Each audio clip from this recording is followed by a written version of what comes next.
The fascist Oromo Islamic Army's invasion of Axum, Zion, Ethiopia, Atrocities and Destruction. From Martin Plaut, February 1, 2026. My experience of brutal violence and cultural erasure in Tigray.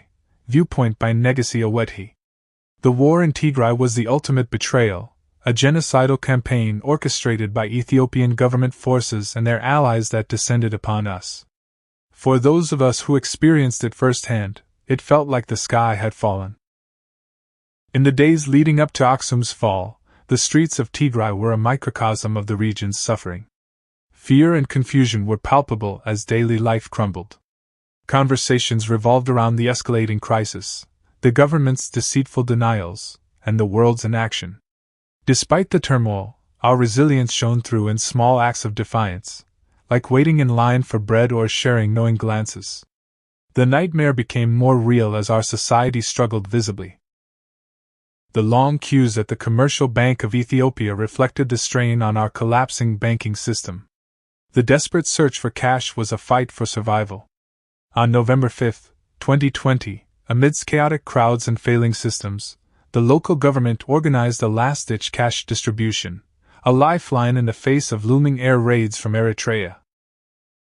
As the infrastructure crumbled around us, electricity failed for days, and water scarcity forced us to rely on ancient wells, our modern lives fading into a primal struggle. In this physical and metaphorical darkness, faith became our stronghold. Churches, particularly the revered Church of Zion, overflowed with people seeking a miracle, their hymns providing a gentle backdrop to the distant rumble. Alongside prayers, young men and women trained in fields, preparing for conscription with determined faces ready to defend our land. On November 17, I traveled to Oromo to check on my sister, who had been displaced from Shiraro. The road to Shire was veiled in a menacing cloud of smoke from bombed fuel depots, casting a dark shadow on the horizon. In Oromo, a mother near Ndaba Abruck Church released her cattle to the distant hills, crying out in sorrow, "They are coming for our land!" A mechanized division of Tigray's forces advanced cautiously, avoiding surveillance drones that highlighted the harsh reality of our unequal conflict.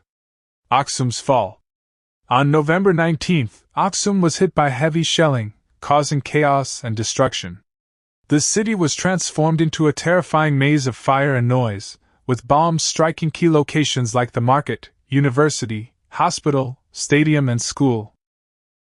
Despite the chaos, the community came together, with local youth organizing patrols to maintain order. The night was filled with the relentless sound of artillery and rifle fire, leaving us questioning our future. At dawn, a massive convoy of Ethiopian and Eritrean military vehicles was spotted on the Axum-Shire road, causing despair. Tanks, trucks, and artillery pieces stretched as far as the eye could see. Victory songs blared from their vehicles, taunting us with chants meant to crush our hope. In that moment, the core Tigrayan belief that the people cannot be defeated fractured under the weight of this overwhelming force. Cultural annihilation. The invasion's brutality quickly turned into cultural destruction. After the chaos settled, we ventured to see the damage done to our heritage. Malikia, a site mentioned in the medieval book of Axum and located near the Church of Mariam Sion, was gouged by heavy artillery fire and shrapnel. Priceless Axumite artifacts from the Archaeological Museum were stolen and the iconic obelisks damaged by tank tracks.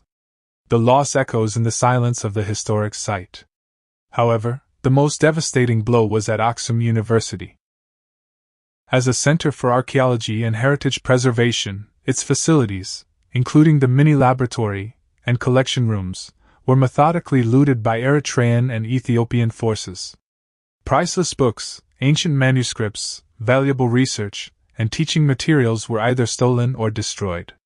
This was a deliberate attempt to erase our identity, a targeted attack on the very memory of our people. The news of Mikel's fall on November 28 was a devastating and humiliating final blow. Axum remained under the brutal grip of Eritrean occupation, with their command post ominously situated on the strategic hill of Mikoho, overseeing us like a vulture. Mass killing. On that fateful day, gunfire near Mount Gobo Dura escalated into an eerie silence. Seeking shelter with my friend, we heard whispers that Eritrean forces were conducting house-to-house killings, moving from the Church of Sion through downtown and neighboring Kabyles. The next morning, I went to church wearing a traditional netela. The prayers were heartfelt, focusing on the deceased and the living. Afterward, I strolled through Darrow Piazza, witnessing a haunting scene: men pulling carts carrying covered bodies, women preparing linens and asking for help to cover the deceased. The air was heavy with the smell of dust and death, leaving a lasting impression. Our home was in a state of panic as Eritrean soldiers raided our neighborhood and abducted 3 men. The men and boys in my household fled to a village south of Axum. Upon our return, we saw soldiers mistreating villagers, making them kneel in the dirt, and subjecting them to beatings and shootings. The cries of young men witnessing the violence made us retreat in fear.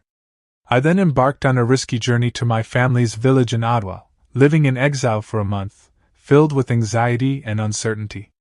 Bitter aftermath. When I returned to Axum, I was shocked to find the city empty and desolate. The tragic reality became clear as I learned that my colleague Alemshawit Jebrawahed from the Institute of Archaeology and Tourism had been killed near the Sion Church's main gate. His life and knowledge were lost on sacred ground.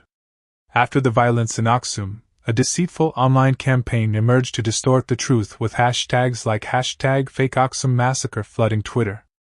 This malicious effort contrasts starkly with the physical graves in Axum.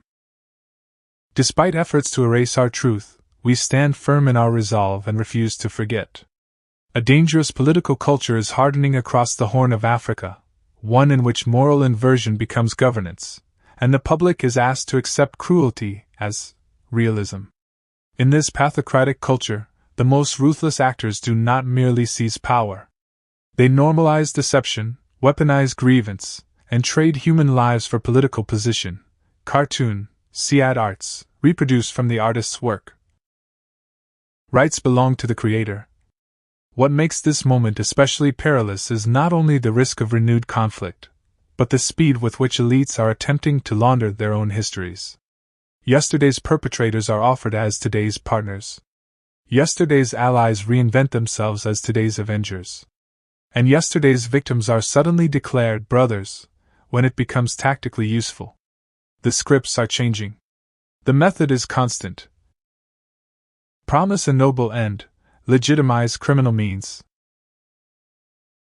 በአክሱም ተገደለ ምን አለ የሚባለው ነገር አንድም ሰው ይሄን ሲናገር አልሰማው።